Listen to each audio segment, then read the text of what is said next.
Magandang araw, bagong Pilipinas. Nandito tayo ngayon sa EDSA Shrine upang alamin ang mga kaganapan at pagbibigay serbisyo ng mga kapulisan sa mga mamamayang nakikisa sa Peace Rally ngayong araw. Naglabas ng pinakahuling ulat si Police Major Cherilyn Agtarap, Chief ng DPIO ng Eastern Police District.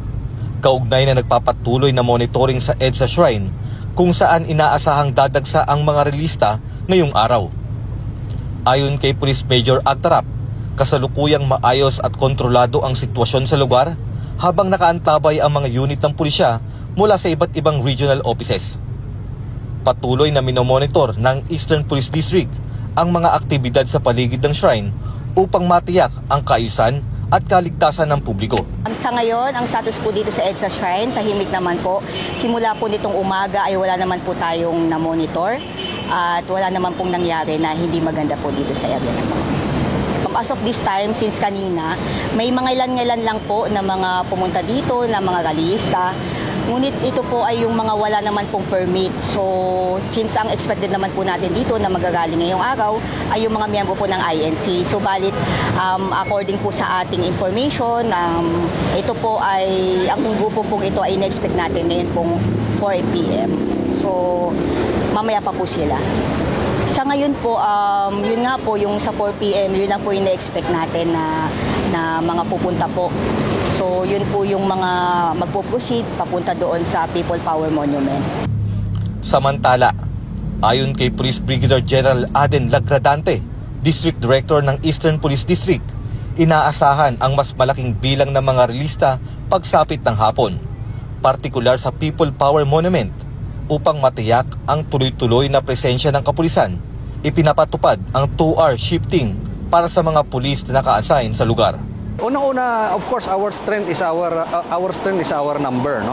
And our deployment plan. So, yun. And of course, what is important is concept-wise, alam ng mga pulis natin kung saan yung mga tasking nila. And with that, of course, yung shifting ng ating mga pulis, yun din ang magbibigay sa kanila ng pahinga. Dahil, of course, mula nga kaninang umaga hanggang mamayang gabi. So, and of course, we don't know kung meron pa hanggang bukas. But, of course, as what I have said, what is important is concept-wise, alam ng bawat isa kung saan ang tasking nila. So, on our part, ang police, nandyan tayo, no? Nandito lang ang EPD to ensure yung public safety, ang ating police visibility and police presence. At the same time, yung crowd control kung kailangan. So, and also yung traffic natin.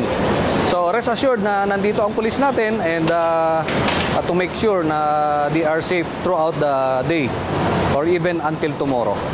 Tiniyak ng Eastern Police District na mananatiling nakahanda ang kanilang hanay upang mapanatili ang kapayapaan, kaayusan at kaligtasan ng lahat ng kalahok sa aktibidad at ng publiko sa kabuuan.